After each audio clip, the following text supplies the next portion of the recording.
Quand je cherche la définition de l'expression mission de vie sur Google, je tombe directement sur le site de Jenna Blossoms qui nous dit « Votre mission de vie, c'est la raison pour laquelle vous êtes sur Terre, c'est la mission que vous avez décidé de réaliser avant de venir vous incarner.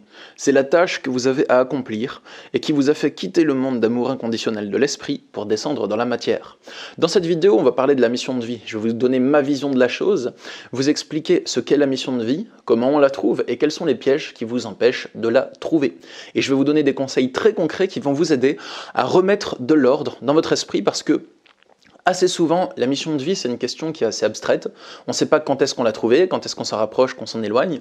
On essaye de la trouver, mais dans de très nombreux cas, ça peut nous plonger dans des réflexions, dans des cogitations qui n'aboutissent pas à des résultats. Donc on va avoir des pensées obsessionnelles, se remettre en question, avoir des questions existentielles même, et des fois ça va nous faire assez souffrir. Donc mon but dans cette vidéo, c'est de vous donner une vision claire de la chose, une vision réaliste et concise vers laquelle vous allez pouvoir vous diriger, avec des outils que vous allez pouvoir appliquer directement. Donc c'est parti les amis, on y va. Mais avant tout, je tiens à vous dire bonjour les amis, et que ça me fait du bien de tourner cette vidéo et de vous retrouver. J'en avais très envie, et j'étais vraiment impatient de la faire pendant les derniers jours, mais j'ai pas eu le temps de la tourner parce que j'ai eu beaucoup de travail. C'est la première vidéo que je tourne depuis ma retraite spirituelle au désert marocain. Vous l'avez vu dans la vidéo précédente avec Monsieur Ali Qatar, et la vidéo suivante, ce sera aussi une interview de Elodie Rose qui a animé la retraite spirituelle. J'avais aussi envie de vous partager son message, on va dire. Et moi je suis content d'être là, content de partager avec vous sur cette chaîne, parce que j'adore cette chaîne et j'adore ce que je vous partage dessus. Je suis content de voir que vous suivez mes vidéos, tout ça, enfin voilà, de pouvoir interagir, de transmettre ce genre de message-là, qu'il y ait un public qui soit réceptif, ça me touche vraiment. Et cette retraite m'a ouvert des nouvelles perspectives, notamment celle d'organiser des autres retraites. Les amis, je sais que ça fait longtemps que je vous en parle, pour ceux qui me suivent depuis un moment. J'avais organisé des retraites il y a plus d'1 an, 3 retraites spirituelles en France, méditation, coaching, sophrologie, et pendant plus d'1 an, j'ai rien organisé parce que j'en ressentais pas l'appel, je sentais que c'était pas le moment pour moi. En plus, il y a eu la crise sanitaire, donc c'était pas facile pour les événements en groupe. Et là, je sens l'appel d'organiser de nouveau une vague ou une saison de retraite spirituelle, on va dire. Donc je vais en organiser à l'étranger, j'ai envie d'en organiser dans le désert marocain, peut-être en Italie, peut-être à Bali. À Bali, pas tout de suite en raison des mesures sanitaires, mais bon, le reste c'est tout à fait accessible. Donc les amis, je vous en parlerai un peu plus en fin de vidéo et je vous en parlerai un peu plus dans les vidéos suivantes. Avant de commencer la vidéo, je tiens juste à vous dire que si vous souhaitez être informé des retraites spirituelles, je le dirai sur les réseaux sociaux, mais si vous voulez vraiment ne rien manquer, parce que les places se remplissent hyper vite et avec joie, moi ça me fait très plaisir. Dès que je parle d'une retraite, elle est complète le lendemain en général. Donc si vous voulez être sûr d'être averti en avant-première, il y a un lien dans la description sous la vidéo des retraites spirituelles sur mon site. Et sur la page, vous allez trouver un petit formulaire et vous pouvez rentrer votre mail et votre nom dedans. Et chaque fois que je posterai une retraite spirituelle, je vous avertirai en avant-première sur la liste des personnes inscrites à ce mail.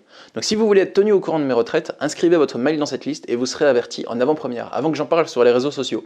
Et vous ne recevrez pas de spam. Donc c'est seulement quand je prévois une retraite que vous pouvez recevoir un mail et vous pouvez vous désinscrire à tout moment via le lien qui est en dessous de chaque mail. Voilà.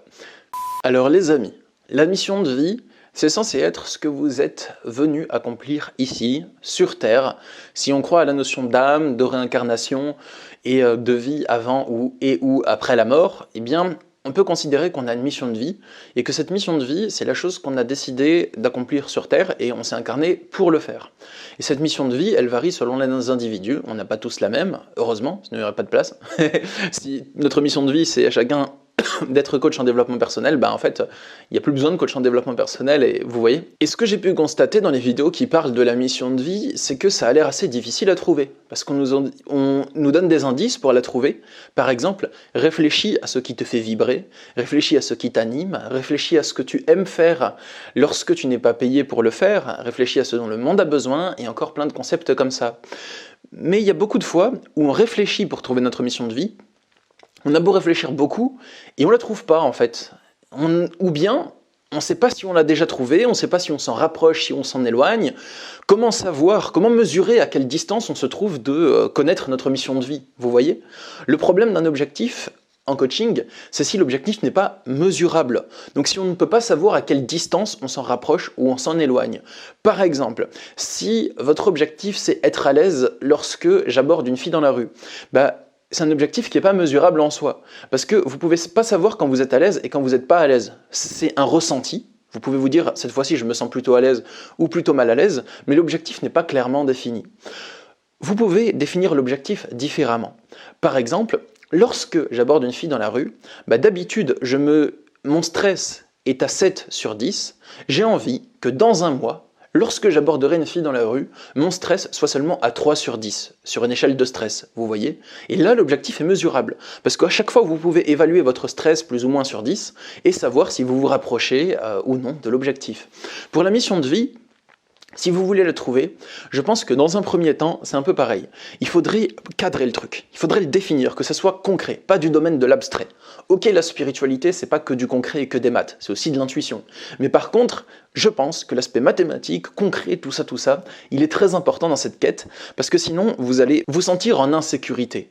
Vous chargez votre cerveau, comme d'habitude, vous commencez à avoir l'habitude, je pense, avec mes vidéos, mais vous chargez votre cerveau d'une mission qu'il ne sait pas comment réaliser. Trouve ta mission de vie, mec. Ouais, mais c'est quoi ma mission de vie? Ouais, c'est ce que t'es venu incarner ici. Ah d'accord, et comment je le sais? Je sais pas, débrouille-toi, trouve-la. Le cerveau, en fait, il bug, en fait. Voilà, et ça crée de l'angoisse. Et cette angoisse, elle crée des questions existentielles. Et ces questions existentielles, elles créent des pensées obsessionnelles, et ça peut aller jusqu'à la dépression. Donc, les amis, pour trouver votre mission de vie, moi, ce que je peux vous proposer, c'est d'abord, il faut voir où est-ce que votre mission de vie se situe. Où elle se situe, je pense que c'est une très bonne question. Parce qu'on peut se dire, ok, la mission de vie, elle se situe dans nos actions. Parce que c'est quelque chose qu'on va aimer faire, c'est des actions qu'on va faire pour le monde, pour les autres, une carrière, une vocation, une passion, que dis-je, voilà. Par contre, je pense que c'est important de voir où elle se situe à l'intérieur de vous. Parce que la mission de vie, c'est aussi un ressenti, c'est quelque chose d'intérieur. C'est comment vous vous sentez en lien avec ce que vous faites. Est-ce que vous êtes dans la joie et dans la facilité, dans l'épanouissement, ou encore que vous galérez comme un porc et que vous en pouvez plus de ce que vous faites et que vous le détestez. Donc je pense qu'il faut définir dans un premier temps votre mission de vie, où est-ce qu'elle se situe. Est-ce qu'elle se situe dans vos émotions, dans vos pensées, dans vos aspirations, dans votre corps, dans votre âme, dans votre subconscient, dans votre inconscient, j'en sais rien, mais où est-ce qu'elle est censée être localisée? C'est-à-dire, une fois que vous avez trouvé votre mission de vie, c'est à quelle couche de votre être que cette mission de vie va être liée? Est-ce que c'est juste une pensée? Donc vous pensez à quelque chose et votre mission de vie, c'est juste une compréhension, une connaissance? Est-ce que c'est un sentiment? Le sentiment d'être en joie dans ce que vous faites? Et donc, c'est plus un sentiment ou une émotion à connecter? Est-ce que c'est un ressenti corporel? Et donc, dans ce cas, est-ce que votre émotion, c'est quelque chose qui doit... Enfin, votre mission de vie, est-ce que c'est quelque chose qui doit être ressenti dans votre corps? Ou encore, est-ce que c'est du domaine plus profond de l'âme et que vous la ressentez dans l'appel du cœur? Et pour moi, la mission de vie, elle se situe à plusieurs niveaux. Ce que j'ai noté, c'est que la mission de vie, pour moi, c'est à la fois une pensée et aussi comment votre organisme réagit à cette pensée. Donc vous allez penser à des choses que vous aimez, par exemple, penser à telle mission professionnelle ou à telle vocation, et votre organisme il va réagir d'une certaine manière. C'est aussi lorsque vous faites quelque chose et que vous êtes vraiment dans l'instant présent, et qu'il n'y a pas de pensée qui vous distrait de cette chose, du moins la plupart des fois que vous le faites, sauf cas exceptionnel.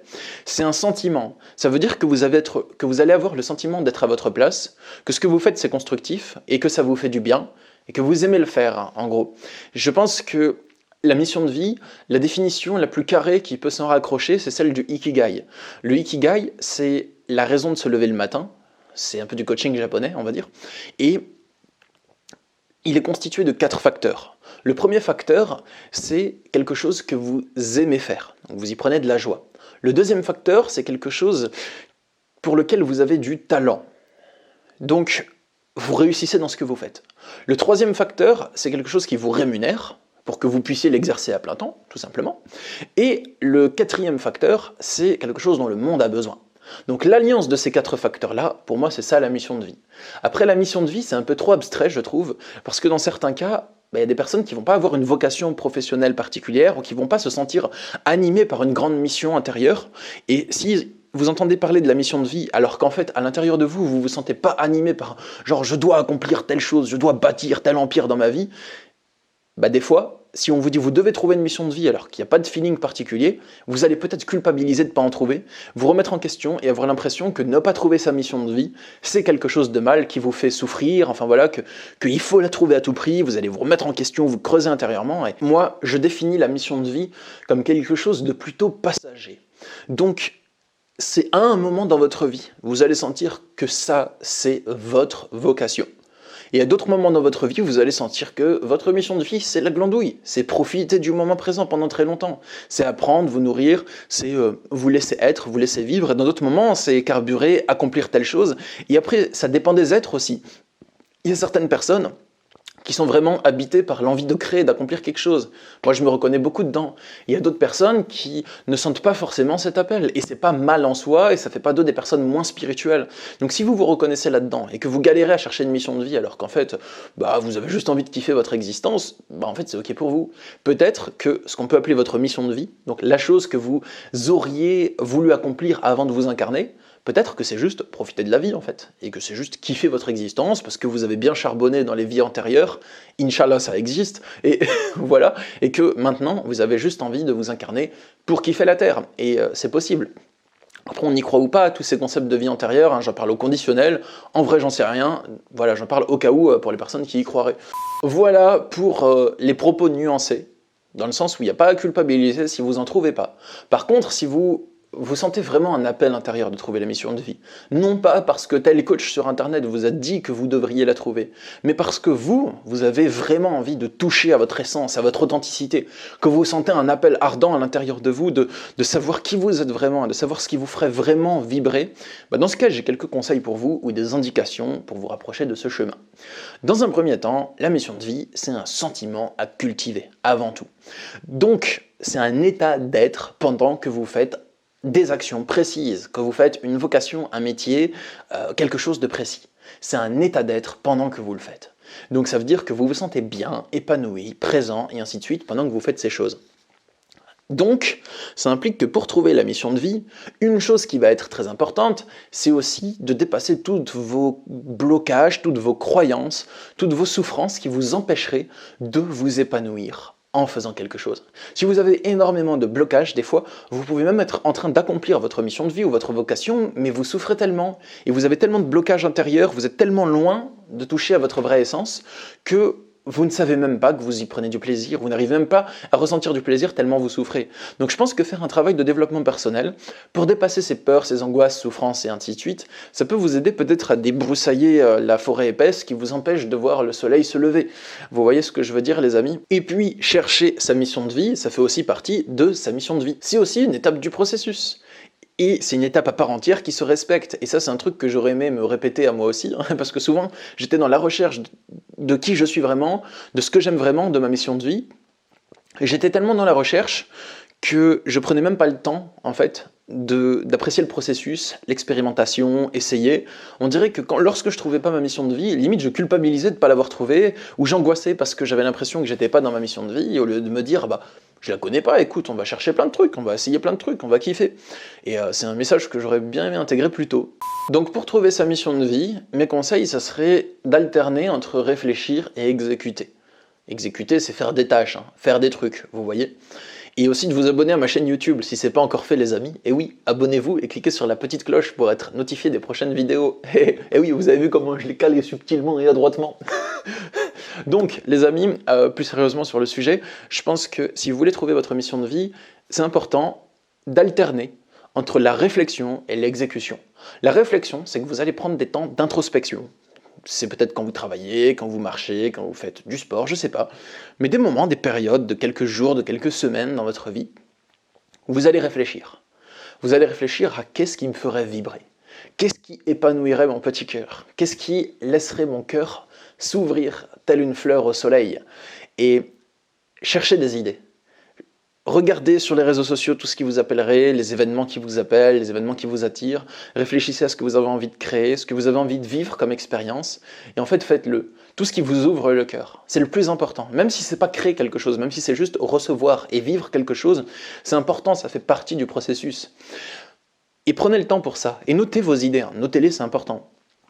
Et il y a des idées qui vont se démarquer un peu plus, et ensuite il faut du temps pour l'exécuter, et vivre cette idée en fait. Voilà, vous allez la vivre, peut-être pendant quelques jours, semaines ou mois, et je pense que c'est important de cloisonner les deux, parce que souvent, surtout si vous regardez mes vidéos, que vous avez peut-être un esprit qui fonctionne très vite, et qui réfléchit beaucoup, comme moi, eh bien, il y a de grandes chances que Vous avez une idée, vous l'appliquez, et au moment où vous l'appliquez, vous avez envie de voir venir les résultats. Par exemple, ok, peut-être ma mission de vie c'est ça, ben, je vais me lancer là-dedans, et il faut direct que je me sente bien, que je me sente à l'aise, épanoui, et qu'il y ait du résultat.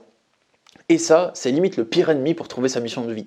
Parce que vous voulez du résultat alors que vous venez à peine de mettre un pied dans le truc, vous voyez, et donc ça cause forcément la souffrance. Et c'est pour ça que c'est souvent plus facile de faire ce travail avec un coach de vie, parce que souvent, quand vous réfléchissez à votre mission de vie, vous essayez juste de chercher des idées et de vous diriger vers ces idées. Un peu comme quand un insecte se dirige intuitivement vers la lumière, et que des fois, il se cogne à l'ampoule. Bah, des fois, pour notre mission de vie, c'est pareil. On cherche des idées, et on se dirige vers ces idées, on attend d'avoir un résultat, alors que s'il y a un coach avec nous, bah souvent il peut nous amener à retrouver l'aspect plus concret des choses, à se dire ok, tu veux ta mission de vie, mais peut-être que cette activité c'est une bonne idée, d'accord, mais c'est pas sûr que ce sera la bonne, mais peut-être, essaye.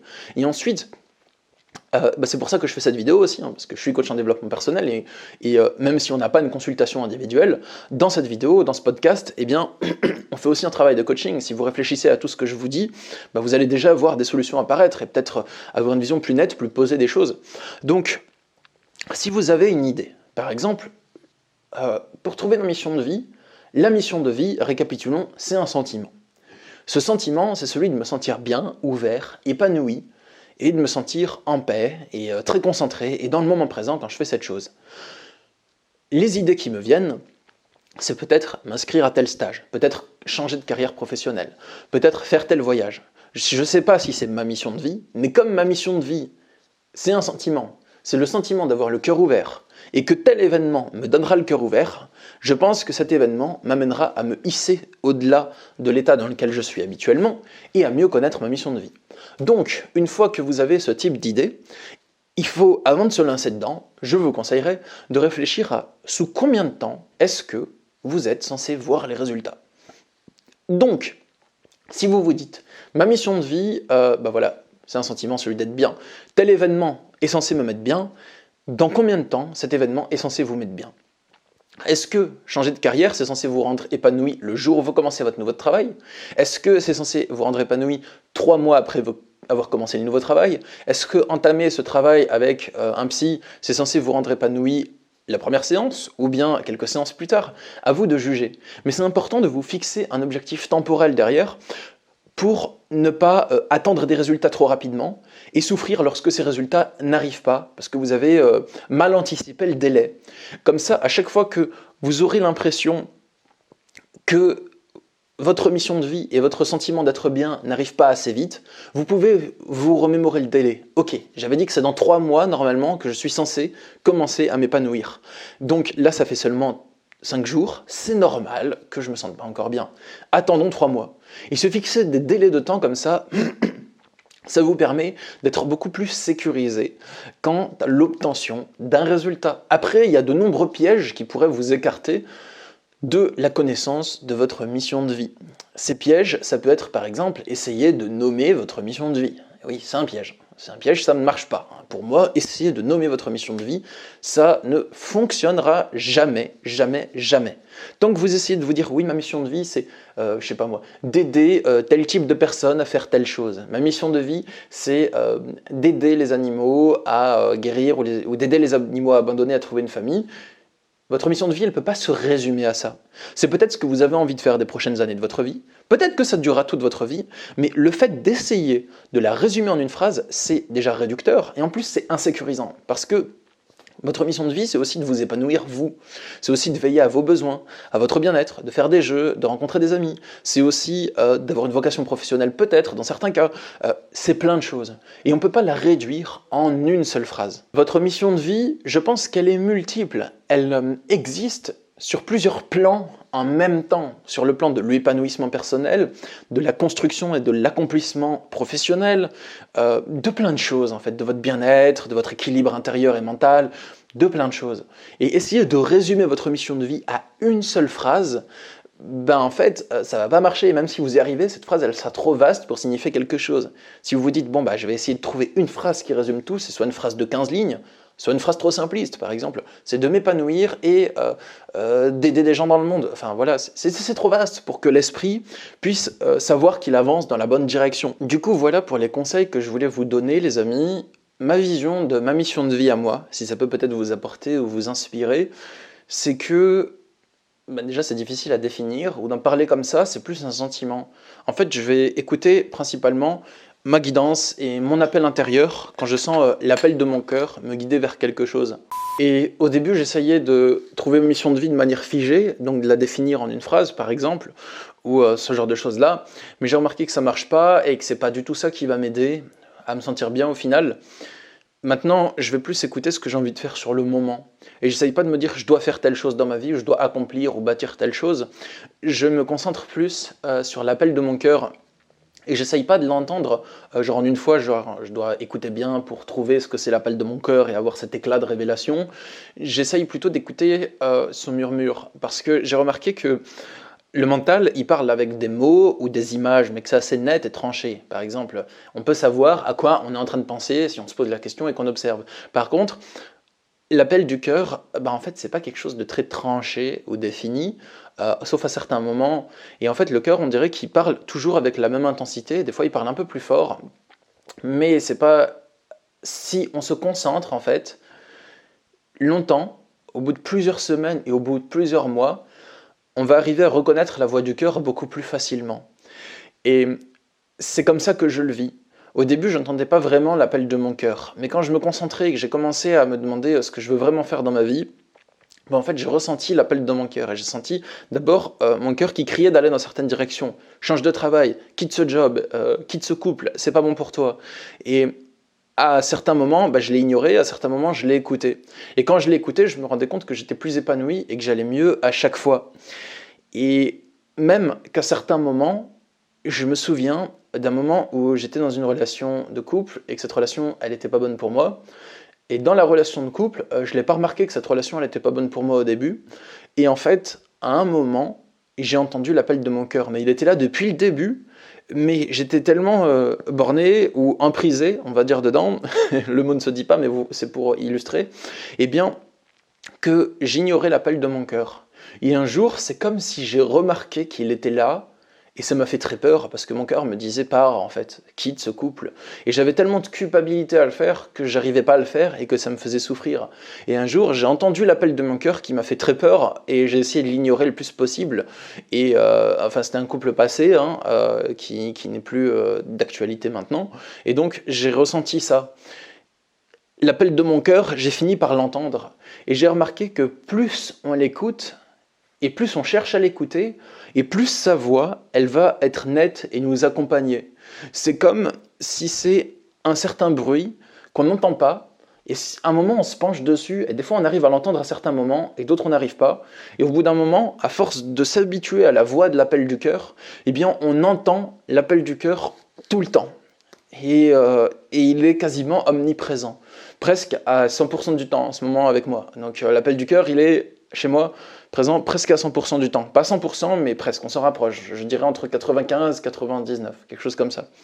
Et donc, pour moi, la mission de vie, si je vous dis tout ça, c'est pour vous dire que c'est plus un appel du cœur que je ressens. Et je sens vers quoi mon cœur me guide. Qu'est-ce qu'il n'a pas envie de faire et qu'est-ce qu'il a envie de faire. Et j'essaye d'aller le plus possible vers ce qu'il a envie de faire. Parce que l'esprit et le cœur comprennent mal la négation, je ne veux pas ça, mais je veux plus me concentrer sur ce vers quoi je me sens appelé. Et en allant vers ce vers quoi je me sens appelé, eh bien, je m'écarte naturellement de ce vers quoi je ne me sens pas appelé.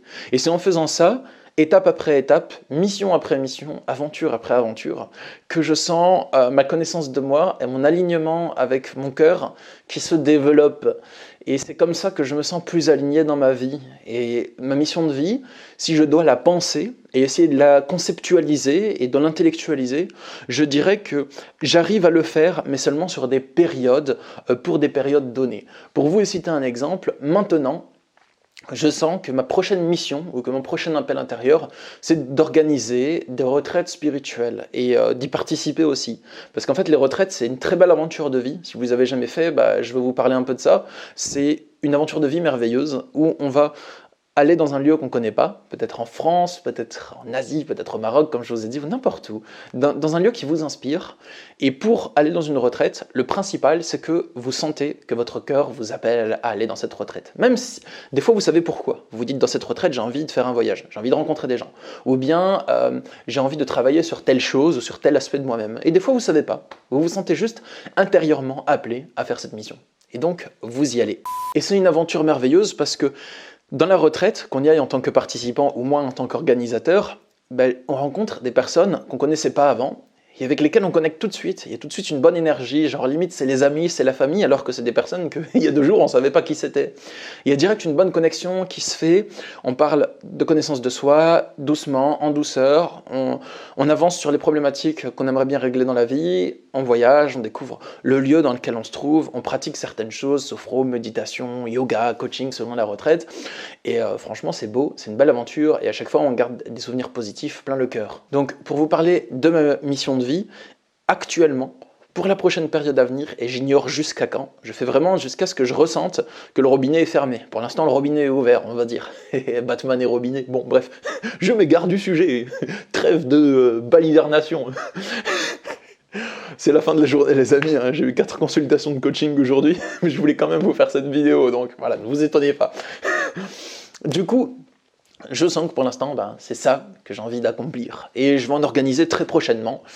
Je vous tiendrai au courant sur cette chaîne YouTube et aussi je vous tiendrai au courant en avance pour les personnes inscrites à ma liste email si ça vous intéresse de participer au projet. Et si vous êtes intéressé, je vous encourage vraiment à vous inscrire à la liste email. Parce que les retraites que j'ai faites l'année dernière, en fait elles étaient complètes en 2 jours, 3 jours, voire maximum 1 semaine. Je vais essayer d'en prévoir un peu plus cette année. Je vais voir comment je vais goupiller tout ça, je vous tiendrai au jeu les amis. En tout cas, je suis content de vous avoir partagé tout ça. Je vous encourage à vous abonner à la chaîne si ce n'est pas déjà fait, et si vous voulez soutenir la vidéo, vous pouvez laisser un petit pouce bleu en dessous, donc cliquez sur like, et laissez un commentaire sous la vidéo, ça aidera YouTube à mieux référencer ma vidéo et à la montrer à plus de personnes si vous en avez envie. Donc si vous cliquez sur like et que vous laissez un petit commentaire pour me dire ce que vous en avez pensé, ça m'aiderait beaucoup. Sur ce les amis, je suis très heureux d'avoir partagé ce contenu avec vous. Moi je vous envoie plein d'amour, plein d'énergie positive, plein de bonheur, je vous ouvre mon grand cœur, et je vous dis à bientôt. Prenez soin de vous, au revoir. À chaque souffrance intérieure que j'ai vécue, j'ai pu trouver une solution définitive. Chacune de ces solutions m'a permis de déjouer le mécanisme psychologique qui produit la souffrance, qu'il s'agisse de l'angoisse, de la culpabilité, de la colère, de la tristesse, du doute ou de la dépression.